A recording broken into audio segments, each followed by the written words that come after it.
Great morning, everybody. Great afternoon. I don't know when it is that you are tuning into the program, but welcome back to Behind Closed Doors with the Brookses.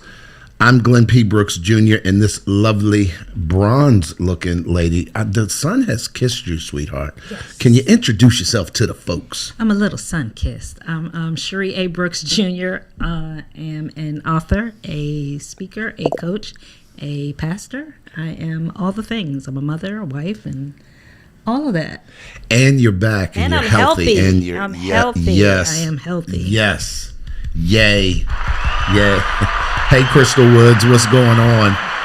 Listen, what we want to do real quick, guys, at the top of the show, we're going to talk about a lot of things, our daily routine. We're going to talk a little bit about some of the things that's going on in our world, from First Saturdays to Breakfast in the Word, investing in Panama. If you are interested, whether you want to move here or not, but what the investment culture looks like in Panama, you definitely want to stick around, because we're going to be talking about that. And we're going to be talking about a new event that we're getting ready to launch called Relationship Ready.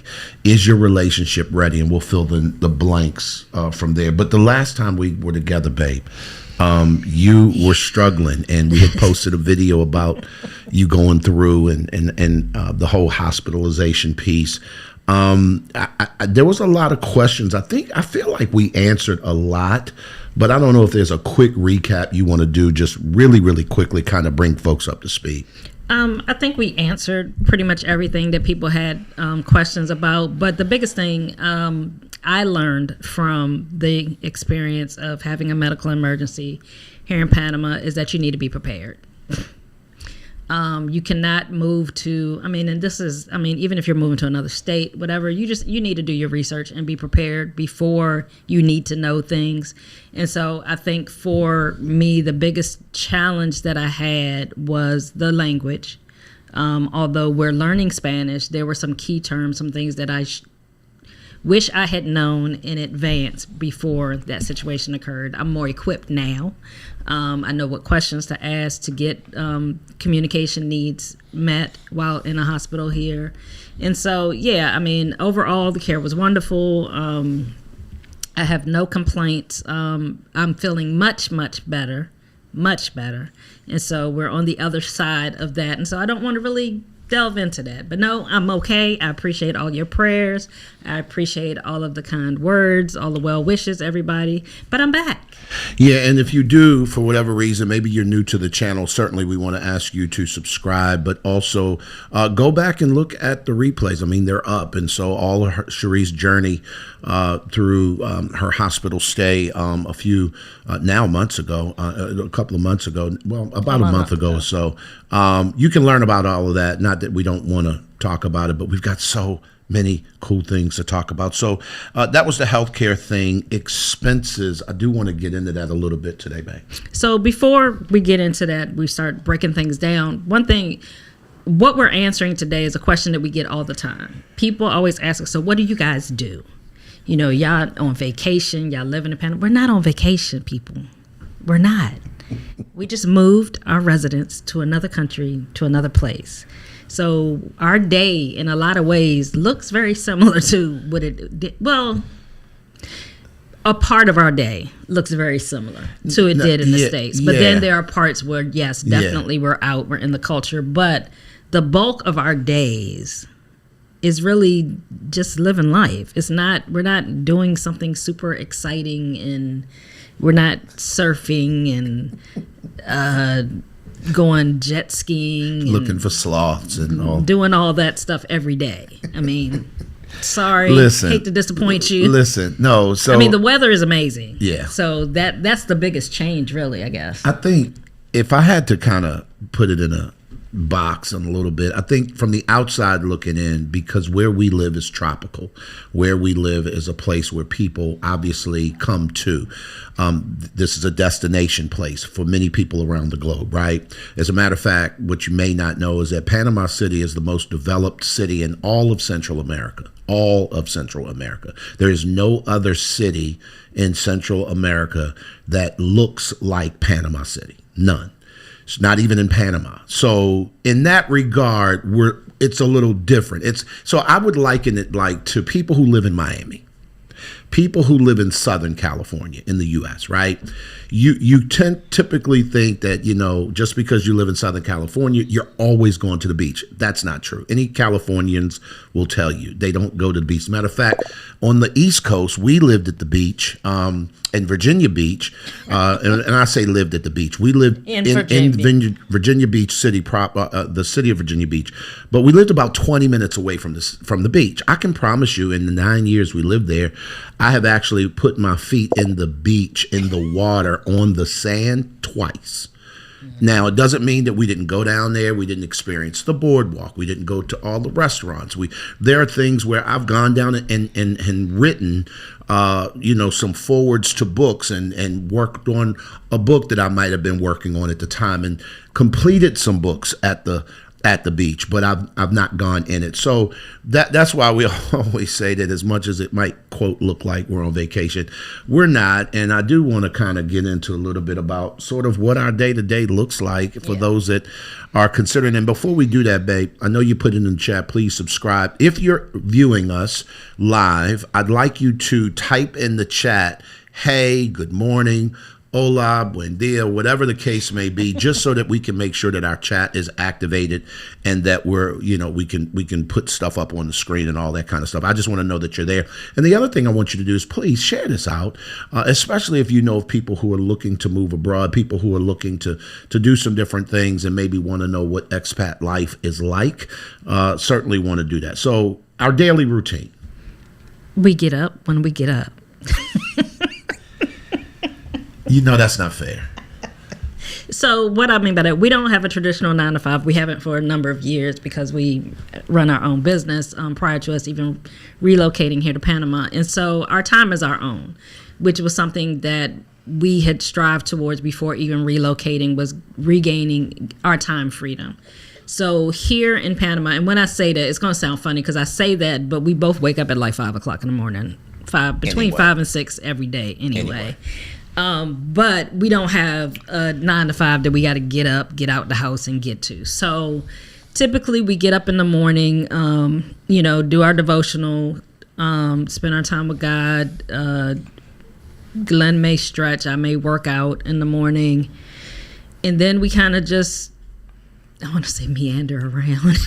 we will take care of So, babe, real quick, just so that you, for structure's sake, I wrote down. Okay. Listen, I actually wrote some things down. Okay. So you might want to take a look, and if you don't agree, then it's fine. Okay. But it just kind of to keep us on track so that we don't kind of get all over the place. So let's look at the list. Okay, he has a whole itinerary here, so. I'm not organized today. So we wake up usually between 5 and 6 o'clock in the morning. We get up, we do our private time, our prayer time, get coffee, have breakfast. On Monday and Wednesday, we actually do leave the house in the mornings because we have our Spanish class. And so for the past 3 months, we've been doing Spanish class on Monday and Wednesdays. And usually every Wednesday, we leave the house anyway because Wednesday is Nina Day. Many of you, if you've been watching our channel, you know that since living here, we were able to get a housekeeper. She comes once a week and cleans the house. And so she's here on Wednesdays. And so we usually leave when she's here on Wednesdays so that she can do what she does without us having to step over. I just heard the question, well, what does the housekeeper do? Like, who has a housekeeper that comes once a week? Okay, so she cleans, she washes our clothes, folds them, put the clothes up. Just general cleans the bathroom. It's more general clean because she actually mops the balcony. She does all the things. But so she comes in. That's my one little splurge is having a housekeeper weekly. She comes once a week and she does that so that I don't have to wash clothes. That was the biggest thing for me, was that if I don't mind washing clothes, it's the folding and putting them up. And so the fact that she does that is a major time saver for me. But she cleans the house as well when she's here. We have 3 bedrooms, 4 baths, and so she takes care of all of that. I don't have to do that. She mops the floors. Here in Panama, in the majority of places, you're going to have tile floors.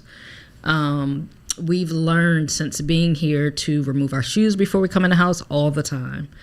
Because when you're outside, you don't want that outside in your house. And so we, don't bring our shoes in the house, but she mops the floors, she cleans the floors, and does all the things. She's been a Great. Godsend. Yes. Listen, I love Nina. And Cherie knows that, listen, and because Cherie can get particular about, well, this might not be done this way, or this might, I'm like, does a great job. girl, listen to me. Listen to me. 2 years ago, prior to moving here, who did all the cleaning? Because I didn't help.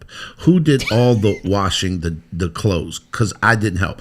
Who did the folding up and the putting them away? Because I didn't help. I was off doing all the other things, right? So here's what I'm going to tell you. You don't get to complain, mama. And so listen, if she folded it wrong, let's refold it. These are some first world problems you have in here. Listen. Let's not, I don't want to hear it. So yes, you can't say nothing bad to me about Nina, not even if your name is Cherie. And I don't complain about her. She does an excellent job. It was an adjustment for me in the beginning because I'm a little bit of a control freak. A little bit? I'm sorry. Did I say that? We're being nice. I'm a little bit of, I like things the way that I like them. But having them done and not having to do them myself has healed me from having to have things done the way that I want it. I mean, she does a great job. She puts things back. You know, if it's something in particular, I'll show her and she does it. And so that's Wednesdays. So to get back to your lovely itinerary that you have here. So on Mondays and Wednesday mornings, we go to Spanish class. Then usually after that, we either come home, take care of some administrative work if we have calls. For our coaching business with our coaching clients, we'll do that. I do taste and see calls. We will study. We practice our Spanish. And sometimes we do actually get out and explore. We'll get out, walk the neighborhood, or go visit other areas in Panama, because especially on Monday and Wednesdays, because we're already away from the house. So if it's errands or things that we need to do, if there are places we want to go, we'll usually do that on those days because we're already out of the house. And so those are the days that we'll get out and kind of explore and go to different places and do things. Then we eat, generally a late lunch, or a late breakfast, early lunch. The question is, where are we eating? Yes. And eating out is a thing here. Number one, because it's convenient. Also, there's so many varieties of things that you can eat. And we're foodies. I love a good meal. I love good food. It has not been the best for my waistline, but I'm working on that. Trying to rein that back in. Trying to get in control. But I figure I had 2 years. I splurged, so now it's time to pull things back in. But I do cook. I mean, I usually cook a couple nights during the week, so we don't eat out all the time.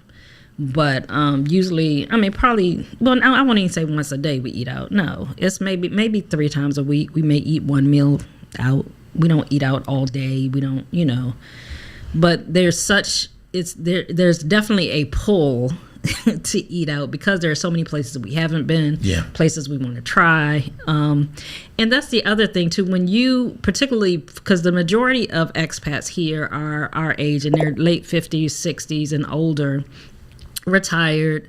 And so I never understood this before. I used to laugh at my parents because all they ever wanted to do was go eat.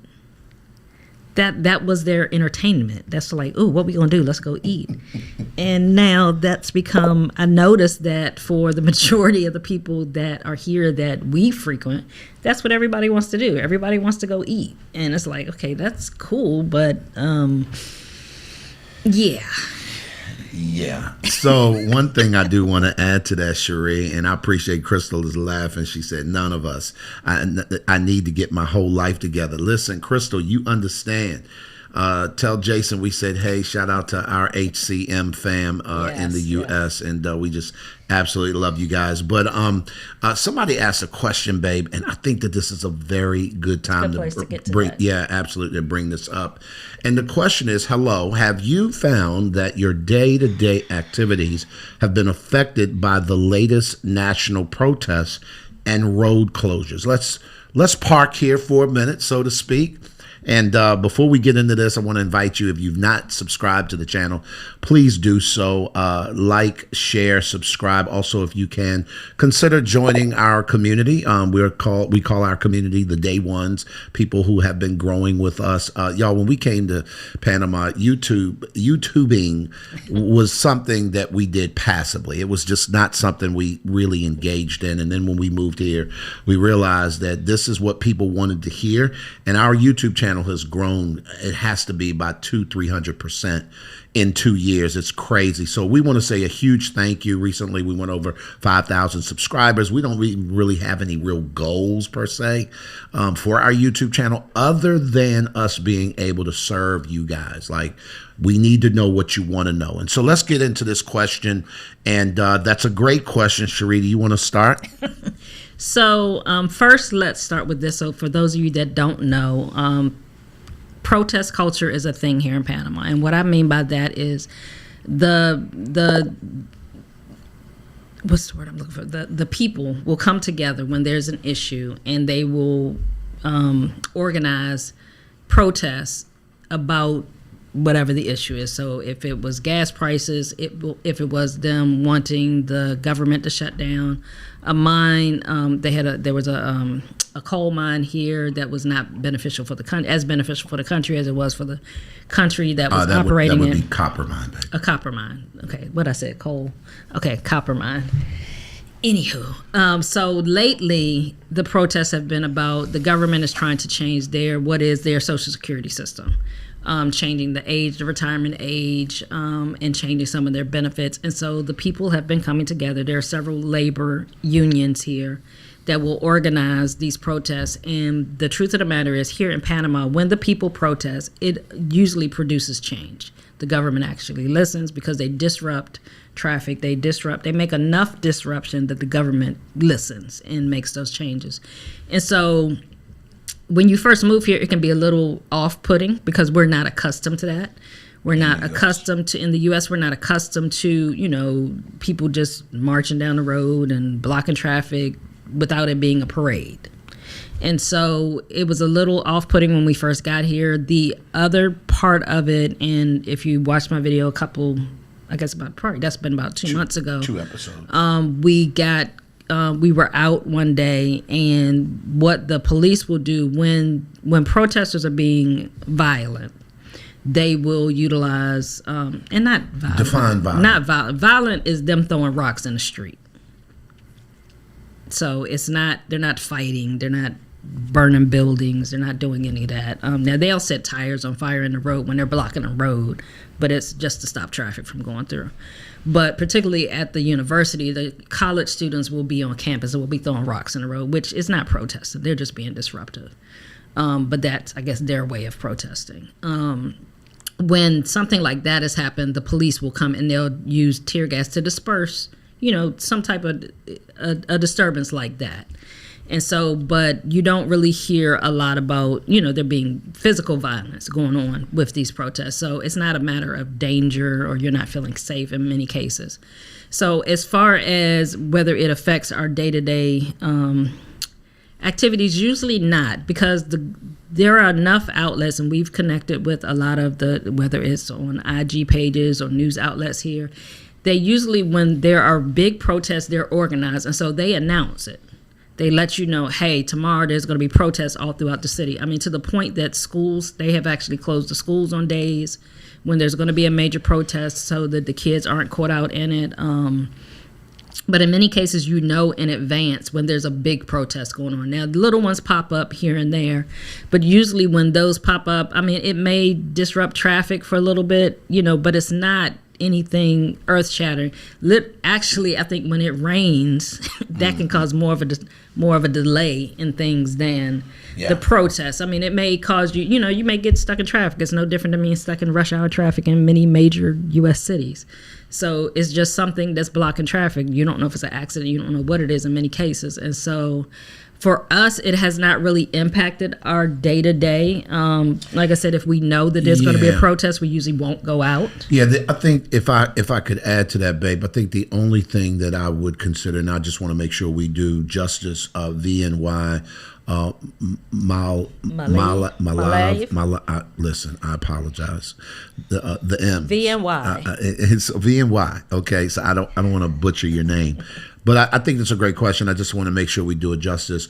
The question is, have you found that your day-to-day activities can have been affected by the latest national protests and road closures? Let me tell you what we would call affected. Disruptions in terms of how much time it goes from one place to another. So, for example, it normally takes about 10 minutes to go to our Spanish class, where we go to take Spanish classes. If there's a protest, that can turn into an hour, for real, like legit. And if you don't know about it, the other thing is that you got to understand that people live in this culture daily. So I will promise you, if there's a way around it, your driver is going to find it and they're going to take it. They're not going to sit there in traffic if they don't have to and things like that. I will say that there are some people, obviously, if you're doing the public transportation thing, it can grossly affect it. And I just want to let you know, we don't generally use public transportation like that. It's just, it takes too long. I mean, on a good day, it's just too many people using it and it takes too long and it's inexpensive. But to be honest, Ubering, nope, listen, and we'll talk about it when we deal with expenses. You can Uber every day back and forth to work here cheaper than a car payment in the U.S.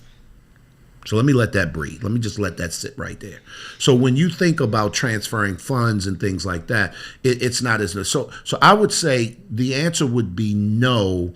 It hasn't really affected it a lot because you get used to it and you get used to navigating it. Now, I will tell you, we've had people who have visited us during they've come in and it has greatly challenged their visit because you're on a time clock. You got to be at a place at a certain time. Maybe you have an excursion or whatever. In that case, yes, probably so. But for us living day to day, we just have not found a ton of adjustments that we've had to make. I hope that makes sense. Yeah, you get used to it. And just like there are certain times you wouldn't go out in traffic because of rush hour, you just learn to navigate around it. And so it hasn't really impacted us. I think the biggest thing, like I said, is just being connected to communities so that we can be knowledgeable about when the big ones are. And, you as an expat, I will say this part when it comes to protest culture, as an expat, we are not citizens of Panama. We are residents. And so you are forbidden to participate in any political protest, anything. You could potentially lose your visa, lose your status here in country because you are not a citizen. Right. So you don't have the right to vote, so you ain't got no right being out there in the middle of that. So if you ever are out and about and you're walking and you come up on a protest, you walk past them, but don't join in. You'd be like, Viva la Panama. No, because you may be Viva la back to wherever you came from. So we don't have the same rights to express our political opinions here for as far as their government. Right. And so that's just something to be mindful. And I mean, I fully support them in what they do because I've seen it work. We've seen 2 major protests happen since we've been here and seen how the government actually responded. And so as much as it can be inconvenient, sometimes I support them in what they're doing. Real quick, I want to address what Crystal said. She said an Uber can go 1 mile like $15 or more, depending on the area there in the U.S. And I know Crystal personally, and obviously living in the Prince George's County area of Maryland, which is considered the D.C. Metropolitan area. I can tell you, we just recently took a trip back to the U.S. for 11 days. And we did a number of things while we were back. One of the biggest things that we ran into was the sticker shock. Like, it was absolutely astounding how high prices were on a day-to-day for things you normally would do. And obviously, we've only been here for 2 years, so it's not like we've been gone for 20 years. Right. It's just been a trip. And so, no, it's a whole thing here. And that's one of the reasons why Sheree and I have elected not to buy a car. We don't need one. We have 2 spaces in our building for one. We could actually lease those spaces out to members that live in our building if we wanted to make money off of them. But we don't own a vehicle. We have driver's licenses. Panamanian, I mean, we can legally drive here. We can rent a car. We've done that. But we ain't interested in the expense of coming. Listen, once I retired the debt of a brand new truck, y'all, let me tell you something right now. I ain't never going back. And so, yeah, Crystal, NYC is worse. No, it's unbearably expensive. And when I tell you, just real quick, Cherie, give people some perspective.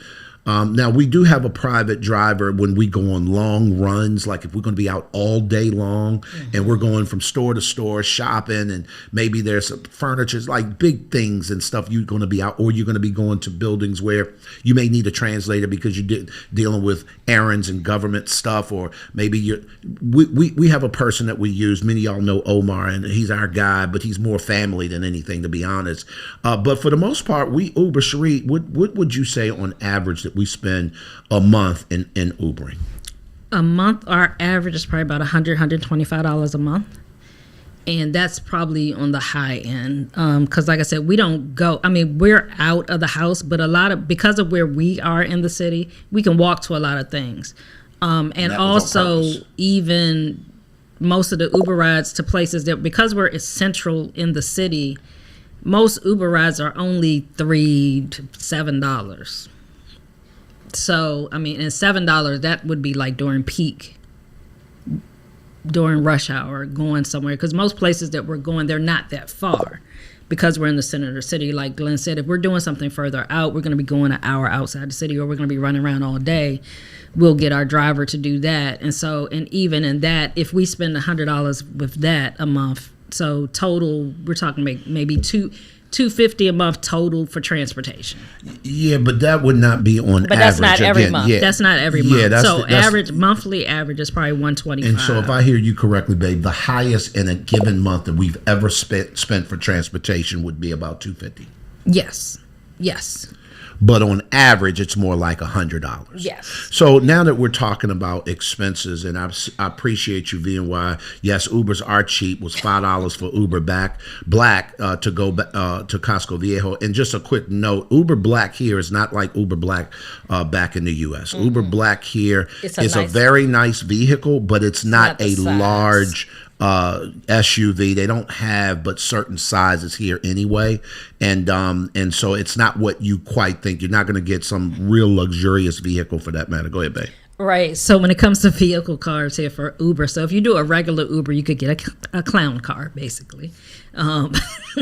It could be what is that? What's the little car? The oh gosh, I can't think. The little 2-seater car. Yeah, I don't know. The little box square, whatever. It could be a very, very small vehicle if you get a regular Uber. We usually do Uber XL because usually a Uber XL is a decent size sedan or a SUV. And their SUVs are standard size SUVs. You're not going to get a large. You're not going to get an Expedition or something. It's very rare to find a vehicle that large here. And like Glenn said, for the Uber Black, you're going to get a more luxury vehicle, but it could be a very small luxury vehicle, but it's going to be a luxury vehicle. So just be mindful of that when you do order Uber Black. It does not necessarily mean the size of the vehicle. It does speak more to the brand of the vehicle here in Panama in particular. That's hilarious, VNY. That is hilarious. She said it had roll-up windows. Had the roll-up windows. I know that's right. Listen, I promise you, it's a whole situation. And I think that one of the things that we learned very quickly, you guys, is that depending on how you're navigating, that can be just fine. And so, again, that's kind of how we move. Crystal said something, and I just want to address this just from the standpoint. If we were to compare, this would be a great exercise real quick, babe. If we were to compare, I'm going to put that up on the screen, the prices. And do me a favor, Crystal, if you can, what area of town is your son and your wife in? But they pay $2,600 a month for your son and his wife. What did I say? You said son and her wife. I'm sorry, my apologies. Listen. Reading is fundamental. Reading is fundamental. My son and his wife, pay $2,600 a month for rent, 1 bedroom, and that's ridiculous. If you were to move here to Panama City, what would $2,600 get you, babe? $2,600 could get you a 3 or 4 bedroom in a very nice building. When I say very nice building, you would have amenities, a pool, gym, concierge, in one of the probably a newer building. Yeah. But the minimum you're going to get 3 bedrooms for $2,600. Yeah, 3 bedrooms, 3 baths, with a maid's quarter. For $2,600. I mean, 1 bedroom. You could get a 1 bedroom here. And it depends on your quality because technically you could get a 1 bedroom for $300. But most people coming from the U.S. with the same standard of living, with all of the creature comforts that you want from the U.S., a 1 bedroom probably averages about $900 to $1,100 a month. Yeah, and one of the things that I didn't want to get into the weeds of because. And for 2 things. One, if you're really considering ever coming here to stay for any length of time, you probably should jump on a taste and see consult with Cherie so that she can run down your specific situation. Because a 1 bedroom here in the city is a very different price than a 1 bedroom in the suburbs, which is a very different price than a 1 bedroom out at the beach, depending on which side of the country you're on. There's so many variables for the same amount. That's why I asked the question that way. Like, what would $2,600 get you here in the city? And so when she said 3 bedrooms, let me just go ahead and square footage wise, you're probably talking anywhere between 1,500 and 2,000 square feet of 3 bedrooms. So I just need you guys to understand space wise. We went into a spot in San Francisco that was, and this was when we first started, when we were looking to move here. It was over, if you know San Francisco, Panama at all, over near the Sheraton. This spot was in a building across the street from the Sheraton Hotel. And I want to say it was 3,500 square feet for $1,500. Now, that was an anomaly in the sense of we did not find anything else that looked that way, that nice in that price point. Right. So for whatever reason, they were super motivated to get somebody in there. And here, people will do things like pay for their rent a year in advance in cash and just walk like they want it that bad and they will secure it. And so that's one of the reasons why property kind of comes and goes really quickly. And that's the other thing, too, for those of you that may not know, here in Panama, there are not apartment complexes. So the condominiums that you'll see people posting, they're looking at rentals, they live in rentals. These are individually owned. So you could go in the same building, view 2 different vacant units. The price they could be the exact same size. They could have been maintained very differently. The aesthetic would be different, and the price could be different because it's based on the owner. Now, the good thing about that everything is negotiable. So you can go in and you can negotiate the price. So if they want $1,800, you can say, well, I'll give you $1,600, and either they can say yes or no. So, but there are not apartment complexes where you're going to go in and go look at a model home and all the units in the building for all the 3 bedrooms cost this amount. All the 2 bedrooms are going for this amount. All the 1 bedrooms are going for this amount. And so it has its advantages and its disadvantages because you'll find something in a building or that you like, and there may only be 1 unit that's for rent, and it may not be what you want once you get in because that owner may not have maintained it the way, or they may not have the furniture in it that you want if you're looking at a furnished unit. Because a lot of rentals are furnished. The people that own them will have them already pre-furnished. And so when you rent it, you're renting it with the furniture that's in it in many cases. And that's negotiable also. In many cases, you can ask them to take things out or whatever. So that's kind of the disadvantage of it, is that you could find something, it's in the building that you want, it's got the amenities that it want, but then you go look at the unit and it's like, oh my God, what did they do with this unit? Yeah, and then now you're waiting, hoping that something else comes available in that building. And so you got to really be flexible. And that's why I tell people kind of know the area that you want to be in and know what your non-negotiables are. And so when you're looking for properties, kind of these are the things that I have to have. Yeah, sorry, I didn't mean to cut you off, babe. I wanted to just kind of make sure that because there's a bunch of other things that I want to talk about. But while we're on this subject, guys, let me say this. If you are interested in investment opportunities here in Panama, whether you're coming to rent, buy, whether you're coming to snowbird or to, be here for some long period of time, whether you come here to live or maybe you're taking a vacation, drop a me in the chat. I'm not sure how we can follow up with these people, Cherie. Go ahead. Well, we're actually going to be hosting a real estate information session in June. And so after this live is over, go back to the comments. I'm going to update update the description, and the link will be in there for you to register. It's a free information session, but we're partnering. You'll be able to meet our real estate partner here who's going to give you information on what the real estate market is like here, give you some of the steps, things you need to look out for, things to do when you do come to look for a property. And so if you're interested in either investing or you're looking to relocate and you want to find out, how do I go about getting a rental? Where do I look?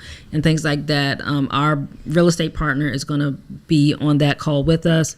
Like I said, check the description later this afternoon. It'll be updated with a link that you can register for this free real estate information session. And it's going to be, I think it's on June 25th. And so mark your calendars, but make sure you register for that so you can learn more about the real estate market here in Panama.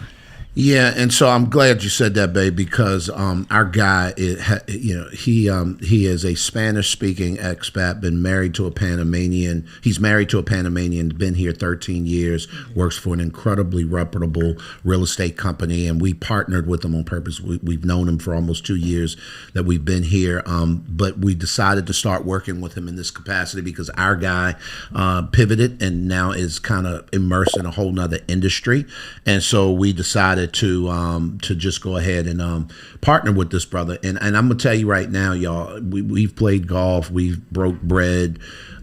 He's the guy. He gets it. He understands it. He is a straight shooter. Like, yo, you ain't getting no fluff with this dude at all. He's going to tell you what's good, what's bad. And because he's from the U.S. in the sense he's been through this before, he knows what that looks like. And again, he works for one of the most reputable companies here in Panama. So obviously their professional reputation is online. You guys are lighting up the chat. I just want to say thank you so much for all of you guys who've hopped in. We live in Panama City, Sonia. We actually live in El Cangrejo, and El Cangrejo is the only walkable neighborhood like it is in Panama. One of the things that we will tell you, and we're going to talk about this in great depth when we get into these investment rooms, and we're going to wind up doing these probably once a quarter, and we'll give you guys the dates and all the things. So make sure that you subscribe to the channel if you're not, ring the notification bell. That way when we go to post it, you'll get notified. Also sign up. The links will be in the descriptions once we get off today, and Cherie goes ahead and revamps and all the things, so they'll be there.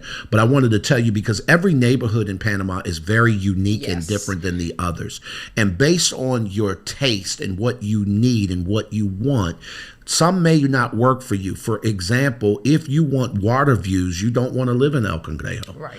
You know what I'm saying? Like if I say that because you may catch a unit here or there. Like you could go up on our rooftop and see the water, but you're not right there. Mm-hmm. But if you go to a place like Punta Patilla that has beautiful water views, the neighborhood is not nearly as walkable as El Cangrejo. Now, that may be argued by some people in terms of what you define as walkable. But when I say walkable, I'm talking about sidewalks on both sides of the streets throughout the entire neighborhood, not just a street here or a street there where you're having to navigate traffic. I'm talking about when we walk up and down Via Argentina, you probably have 50 restaurants easy of international. Just you can pick it if you want Russian, if you want Mediterranean, if you want Jamaican, you want soul, you want Chinese, you want ramen, whatever you trying to eat, like it's within walking distance, the grocery stores and all the things. So that's what was important to Cherie. That's what was important to us. And you have to pick and choose based on what it is that you want, not what it is that necessarily looks good on a YouTube video, if I could. Right. And so So Panama. So people often ask like, what city? So Panama City is the only city technically in Panama. And when I say city, just the overall, all of the infrastructure that comes with a city. Then there are neighborhoods. There are. We actually live in Bay of Vista, which is, I guess, would be the equivalent of the town or the town of Bay of Vista. We live in the neighborhood of El Cangrejo. Right. So there are several different neighborhoods in different townships, I guess, within Panama City. And so it all depends on what you want, what you're looking for. And so everyone, like Glenn said, they all have their own little unique feel to them. It depends on what your non-negotiables are. So that's something that when we do the information session, you'll learn a bit about some of the different neighborhoods, and you'll be able to get some more information on that. Absolutely. Let's keep it moving. I appreciate that. It's always listen. I will say this last thing. The culture in Panama is real. One of the things I will say is unique to every neighborhood is unique, but they all are lively in some regard. Yeah. El Carmen is probably the most residential feel because they got a lot of actual single family homes in the city alongside the condominiums alongside in the neighborhood, but they all have listen, you can catch a party any day of the week, any night of the week. Panama is lit. And that's one of the reasons why people like to come to the city. Some areas are a little bit more lit than others. Crystal asked the question, how much are groceries a month? Babe, you want to tackle that? Because, again, that's one of them real relative questions, Crystal, because, depending on where you go, how you eat, how many people in your family, it can be different. Yeah, so it's kind of hard to answer that because, for one, we don't eat a lot of processed foods. So I don't buy a lot of non-perishables. Frozen stuff. Yeah, I don't buy a lot of non-perishable food. So we predominantly, I go to the fruit and vegetable markets. I usually go once a week, and I spend about $20. So let's run a tab. $20 I'm trying to think. Is it every week? Every 2 weeks? 2 weeks maybe. Yeah, about every 2 weeks. Yeah, so about $25 every 2 weeks for fruits and vegetables. And when I say fruits and vegetables, I will have 4 pineapples, 8 mangoes, like 6 heads of romaine lettuce, tomatoes, onions, peppers. Yeah. Cabbage, carrot, cilantro, all of the things. Yeah. So I can get enough fruits and vegetables to last us about 10 to 12 days for about $25. Okay. And I don't cook every day, so that gives you an idea. We eat a lot more fruit than we do anything else. As far as meats, I usually go to, there's a market, San Felipe, which is a fruit and meat market that's down near the fish market. I'll get, chicken there because predominantly we eat poultry or we eat seafood. So I'll usually get chicken there. I may spend $15 for chicken, get chicken breasts, thighs, legs, leg quarters for about $15-$20, and that's enough to last us really probably about a month. Okay. Then if I do get so are you writing the totals down? Yep. So they do have a big box store here that's called Price Mart. That's similar to Sam's Club or BJ's. So I'll go there, get our paper products, I usually get like some of our like frozen things there, frozen vegetables, my frozen fruit for smoothies. Some things that I can't get as readily in the other places, I'll get like frozen turkey, ground turkey there, maybe bacon. I usually get my salmon there. I don't get that from the fish market. I usually get my salmon from there. Why? Why don't you get your salmon from the fish market? Because salmon isn't. Well, they have fresh water or warm water salmon at the fish market here, but I'm accustomed to regular Alaskan type cold water salmon. Right. So I'll get the salmon that I'm accustomed to there. Oh, I didn't even talk about the fish market. I'll go back to the fish market. So I may spend. I go to Price Mart maybe every 6 weeks and spend maybe $150. So that would be $75, say $75 a month. Okay. There. Fish market, I can go to the fish market with $30, get a whole tuna steak that they will cut, a whole tuna, bluefin tuna. They will cut into steak, yellowfin tuna. They will cut it, and I'll get about 10 to 12 tuna steaks out of that. I usually can get about 4 pounds of shrimp. I can get, I'll get some red snapper, all for like $25. And when I say some red snapper, enough. Total? Yeah. Oh, so red snapper is like $2 or $3 a pound here. Okay, so you're talking 4 pounds of shrimp. Right. The whole tuna fish is like $18. Wow. That's the most expensive thing. Got it.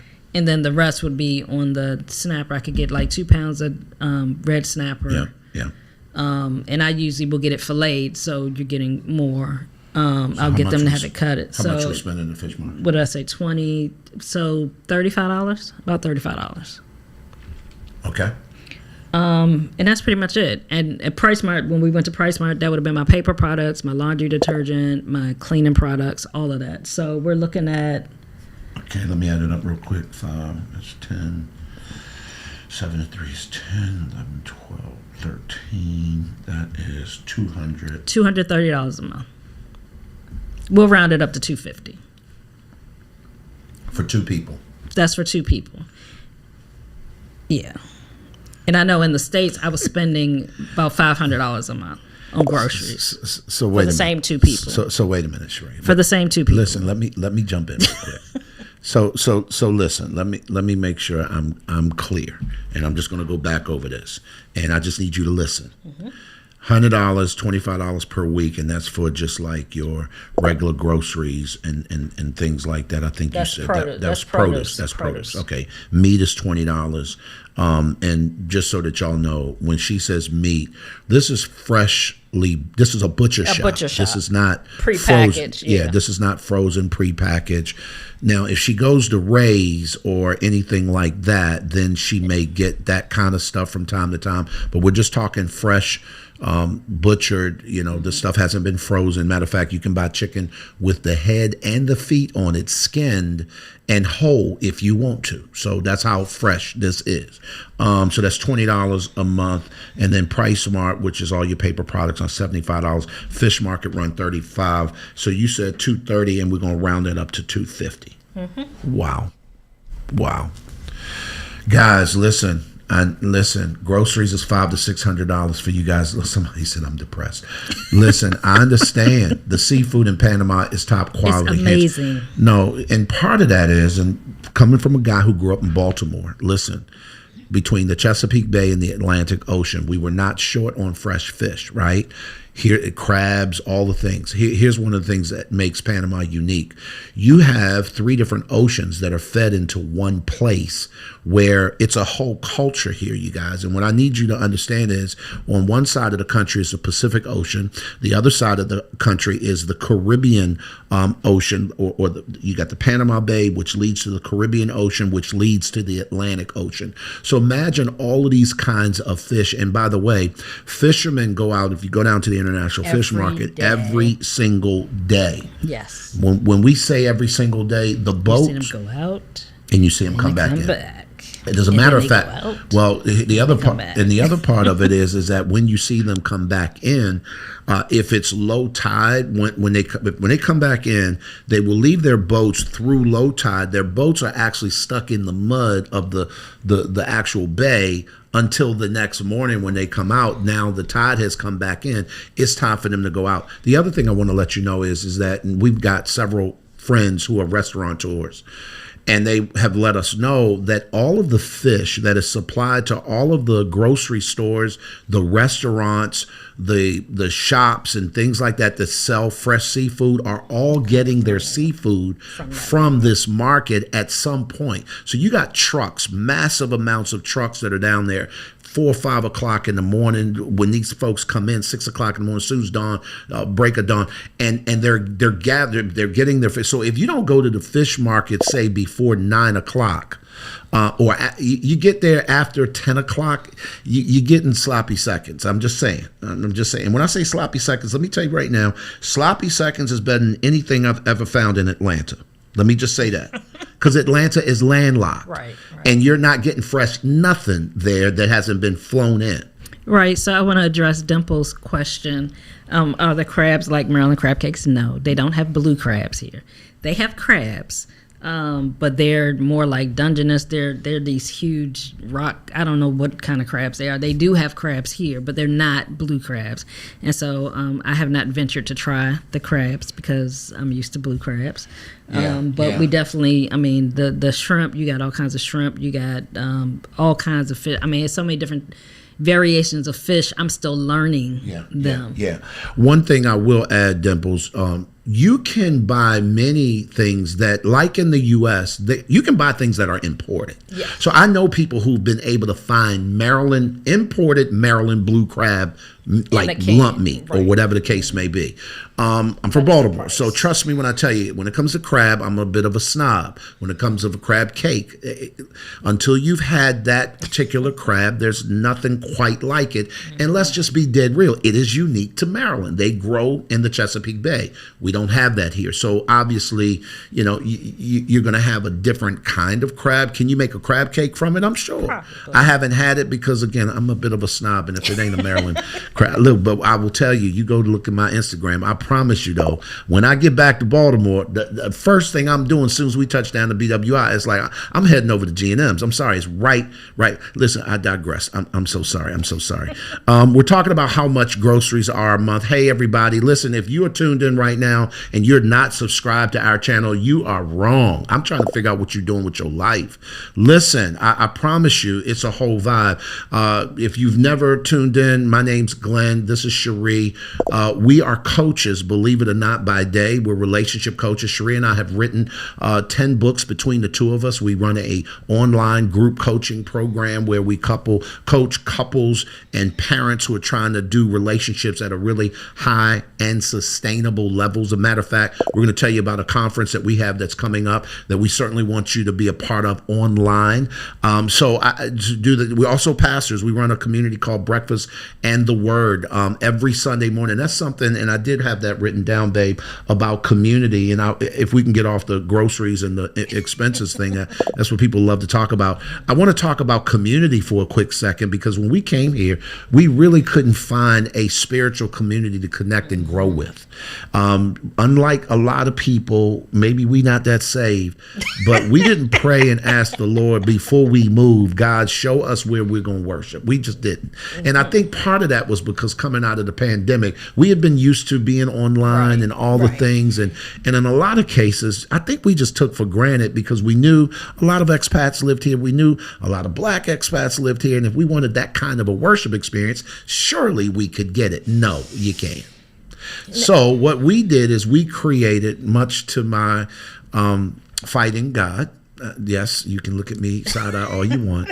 But I said no to God to this for a very long time. If you don't know anything about our background, we were ordained in the ministry years and years ago. We've been married for 26 years in a row. And shortly after we got married, Cherie and I were working in local churches and building and planting churches. We were ordained ministers all the way back then. I've been in youth ministry most of my life. So none of that's new to me. And that's why I was saying, God, I don't kind of want to do that no more. Like, please, Jesus.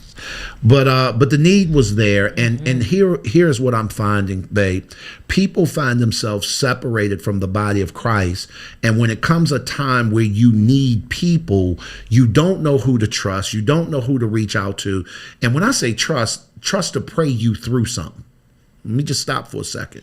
You ain't just asking no general person, like, can you, like, listen, I'm going through a problem and I need prayer or whatever. So we said, let's create an online Bible study. We meet every Saturday morning. It's called Breakfast in the Word online. And then the first Saturday of every month, we do a fellowship. It's a gospel brunch over at Mika's Cafe. Shout out to James Rodriguez and his whole team over there. And they partnered with us to basically say, bring your crew. We're going to make sure that y'all get get the best food, and we're going to have a great time. We got a DJ. We do all the things, and it's really for fellowship. And eventually, because this is all run by the We All Need Some Help Foundation, we're going to use those opportunities to go and serve the community and do service projects. Yeah, and I just was going to tie into, on first Saturday, we here in Panama, we meet at Mika's Cafe, but we have many communities across the globe in other areas. In the DMV area, there's a community in the Raleigh area. They get together as well on that first Saturday for fellowship. And so if you're a part of our community, you will get the information to be a part in those monthly fellowships as well, because our biggest thing is that community. You have to have a community in order to grow, not only spiritually, but I believe personally. You need to be in relationship with other people. And so we really wanted to stress the importance of relationship building. And so that's why we encourage those that are in other areas, even if you're not in those areas, to get with your family and friends on that first Saturday to fellowship, to actually get in relationship with people, spend time with people. You don't have to do a Bible study. You don't have to do a lesson. You don't have to do anything. It's just about getting together and building relationship every first Saturday of the month. If you want to learn more information about Breakfast in the Word, that will also be in the description. Once again, I'm going to update all of the links at the conclusion of this live, so that all of the links that we've talked about, from the real estate workshop that's coming up to the Breakfast in the Word information. And we also have a relationship workshop that we're going to talk about, a series that we're going to be doing in our MAPS Relationship Academy. As Glenn shared earlier, we are coaches. We're relationship coaches. We started the MAPS Marriages and Parenting Successfully Relationship Academy 2017. Yeah, 8 years ago. And we've been growing couples in their relationships for those past 8 years, and we're continuing to do that, continuing to add value to couples. And so we actually have a series that we're getting ready to start in June that is titled, Is Your Marriage Ready for the Next Season? So is your marriage ready for retirement? Is your marriage ready for relocation? Is your marriage ready for becoming an empty nester?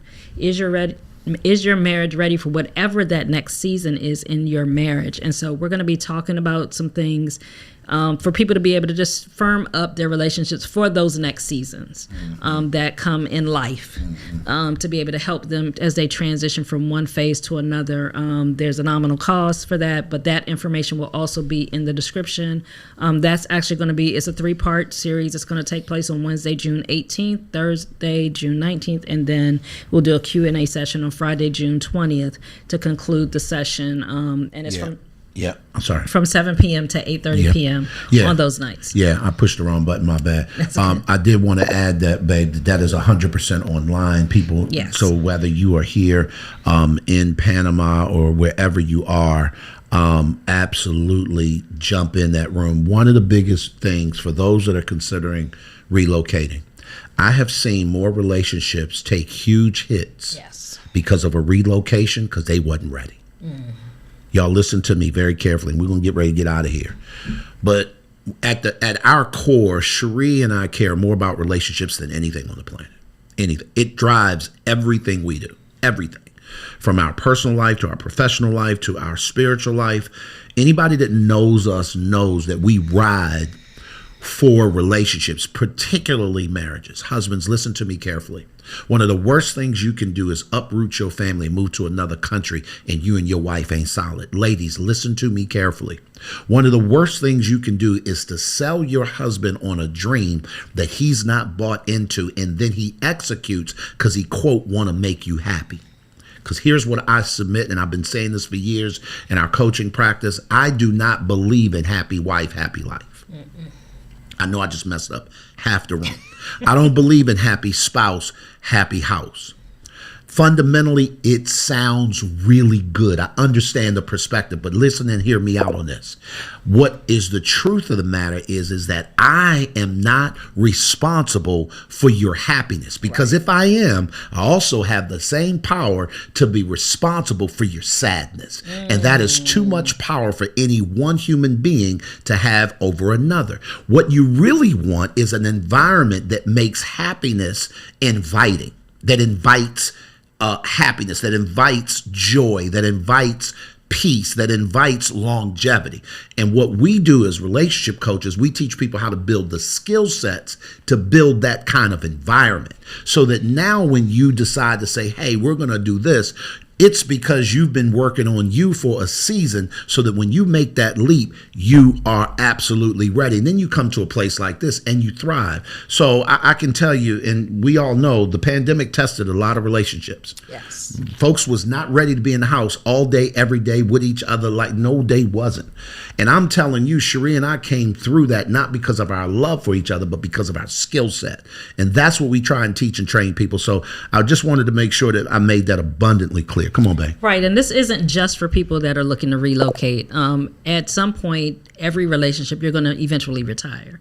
And that's another season that we often see that couples, they retire and then they drift further and further apart because they haven't done the work before retirement. When you've been distracted by life, by your children, by your job, and then you come home and you have to sit and look at this person all day, every day, but you haven't put in the work to shore up your relationship when that happens, that can prove to be disastrous. And so we want to help you guys prepare for those seasons. And the other season, as I mentioned before, could be when your kids leave home, when you become empty nesters. You've been so absorbed in doing all the things for them that you guys didn't invest in each other. And now you're sitting across the table from this person that you don't know anymore. And so we want to give you guys some tools, some tips to be able to help you guys to shore up your relationship. So as those seasons come in life, you'll be prepared so that your relationship will actually succeed and you'll be able to thrive in that next season of your life. Guys, we are up on an hour of being here with you guys, just hanging out. I hope that you've enjoyed all of what we had to talk about. I really do, because this is important, especially Cherie, and if I could just leave people with this. When we're talking about a climate that is coming at the core of the fabric of relationships, there are people that are being laid off in masses. There are people who are being restructured right out of their jobs. There are people who are being unfairly deported or dismissed. There are people in the U.S. particularly that are going through seasons where, quite frankly, they didn't sign up for this, nor did they see this coming. And unfortunately, here's what we don't get to do. We do not get to dictate what happens to us. But what we do get to do is dictate how we respond to it. And oftentimes, most people find themselves responding to things that they were not prepared for and they were not skilled for. So now your response looks more like a reaction. And in that particular case, that's where disastrous things begin to happen. Divorce, folks, killing each other. I'm just going to keep it 100. Folks doing bad things to eat like this. And even if it's not anything grave like that, it's just this idea that we didn't build this for 20, 25, 30 years for us to ride off in the sunset as enemies. I'm not doing that. Right. That's so true. And so we just want to encourage you guys, no matter what's going on in your situation, you guys can take control of it. You can take your power back and you can change the trajectory of your relationship. As we stated before, please go back to the description. I'm going to update it and have all of the links for everything that we talked about today. If you have not subscribed to the channel, we want to ask you to please subscribe to the channel and also share this out. Also, we'd like to invite you to become one of our day ones. Become a member of our channel and get some added bonuses by being a member. And we would appreciate your support as we continue to grow this channel. Once again, I'm Cherie A. Brooks Jr. And as Glenn P. Brooks Jr., at the end of the day, here's what I can promise you. You cannot get to any place of significance by yourself. And then it's because we all need some help. Y'all be good, and I look forward to seeing you guys on the next episode.